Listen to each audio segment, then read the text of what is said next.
Hello friends, இன்னைக்கு time and work டாப்பிக்லேருந்து நம்ம sums போடுறோம்.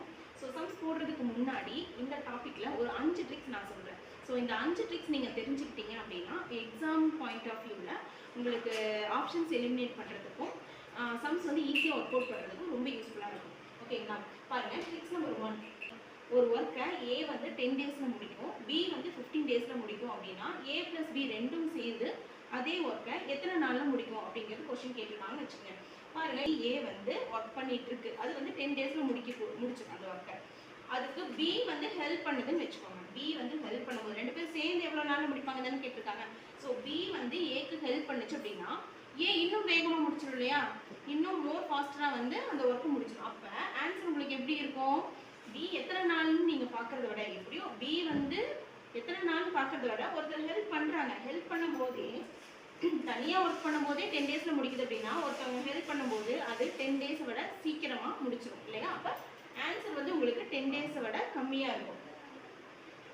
ஸோ ஏ ப்ளஸ் பி இந்த இடத்துல ரெண்டு சேர்ந்து ஒர்க் பண்ணும்போது உங்களுக்கு ஆன்சர் வந்து இங்கே 6 டேஸ் வரும். இது ஒர்க் அவுட் பண்ணும்போது நான் சொல்கிறேன்.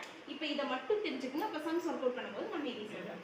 நெக்ஸ்ட்டு செகண்ட் ட்ரிக் என்ன அப்படின்னா அதே தான், சேம். ஏ வந்து 10 டேஸில் ஒர்க் பண்ணுது, ஒரு ஒர்க்கை வந்து முடிக்குது. பி வந்து ஒரு ஒர்க்கை முடிக்கிறதுக்கு 15 டேஸ் எடுத்துக்குது.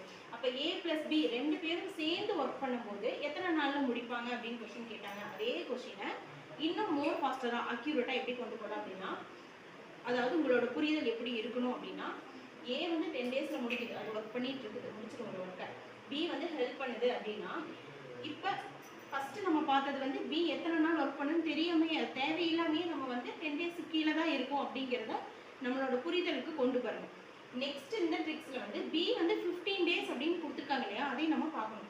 ஸோ பி வந்து 15 டேஸில் அந்த ஒர்க்கை முடிக்கும் அப்படின்னா அது வந்து ஏக்கு ஹெல்ப் பண்ணும்போது, ஃபார் எக்ஸாம்பிள் இப்போ ஒருத்தர் ஏ வந்து அப்படிங்கிறவர் வந்து 10 டேஸில் ஒரு ஒர்க்கை முடிப்பார், பியும் 10 டேஸில் ஒரு ஒர்க்கை முடிப்பார். அப்போ ரெண்டு பேரும் சேர்ந்து ஒர்க் பண்ணாங்கன்னா அந்த ஒர்க்கை எத்தனை நாளில் முடிப்பாங்க? அப்படியே ஹாஃப் ஆகுமா?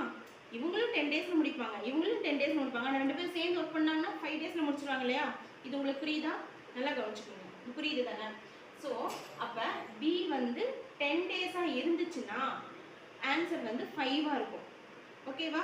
ஆனால் பி வந்து 15 டேஸ், அதை விட கொஞ்சம் அதிக நாள் எடுத்துக்குது. அப்படிங்கும்போது ஆன்சர் கண்டிப்பாக 5 டேஸை விட அதிகமாக தான் இருக்கும், ஆனால் 10 டேஸை விட கம்மியாக இருக்கும். அப்போ உங்களுக்கு ஏ ப்ளஸ் பி ரெண்டு பேரும் சேர்ந்து ஒர்க் பண்ணாங்க அப்படின்னா ஆன்சர் உங்களுக்கு எவ்வளவா இருக்கும்?